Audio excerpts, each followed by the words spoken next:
বিশিষ্ট ব্যবসায়ী, কলামিস্ট, আমাদের টেকনাফের কৃতি সন্তান। 16 ডিসেম্বর মহান বিজয় দিবস উপলক্ষে আল হারামাইন বালিকা মাদ্রাসার আয়োজনে সবক প্রদান, বার্ষিক পুরস্কার বিতরণ এবং সংবর্ধনা অনুষ্ঠান অনুষ্ঠিত আজ ডিসেম্বর 16 তারিখ নগরের কল্পলক আবাসিক এলাকার একখান টার্ফের মধ্যে এই অনুষ্ঠান অনুষ্ঠিত হয়। সকাল থেকে রাত পর্যন্ত, ঘুমানোর আগ পর্যন্ত আমাদের শরীরে, আমাদের কলবে, আমাদের হৃদয়ে যেন জাগ্রত থাকে। বিজয় দিবস উপলক্ষে আরা সবক প্রদান করছি হেফজ বিভাগ, নাজারা বিভাগের আর আরা কৃতি সন্তান অকলের ক্রেশ প্রদান করছি এবং সম্মানিত মেহমান অকলের ক্রেশ প্রদান করছি।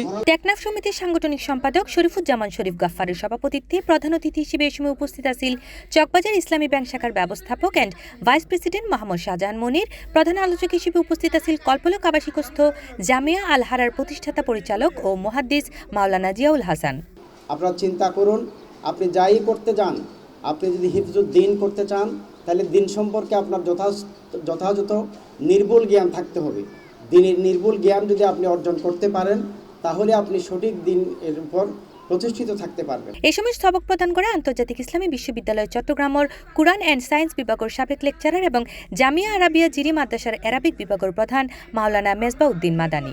আমরা সকলে জানি যে কোরআন দীর্ঘ 23টি বছর আল্লাহর পক্ষ থেকে নবী পাকের কাছে সময় এবং চাহিদার ভিত্তিতে যে কোরআন নাজিল হয়েছে, সেই কোরআনের থেকে দূরে থাকার কারণে কেউ সন্ত্রাসী হয়েছে, কেউ মাস্তান, কেউ ছাদাবাজ হয়েছে। আবার সেই কোরআনের সাথে থাকার কারণে অনেকেই জাতির শ্রেষ্ঠ সন্তান হয়েছে। এবং বিশেষ মেহমান হিসেবে উপস্থিত আছেন চট্টগ্রাম মহানগর দুর্নীতি প্রতিরোধ কমিটি ও সিটিজেন ফোরাম চট্টগ্রাম মহানগরীর কার্যকরী সদস্য মঞ্জুর মোর্শেদ, মোহাম্মদ সিদ্দিকুর রহমান, মোহাম্মদ আনিসুল্লাহ, মাওলানা উমর ফারুক চৌধুরী, মাওলানা এমদাদুল্লাহ ওবায়দী সহ আরও আমন্ত্রিত অতিথি অক্কল।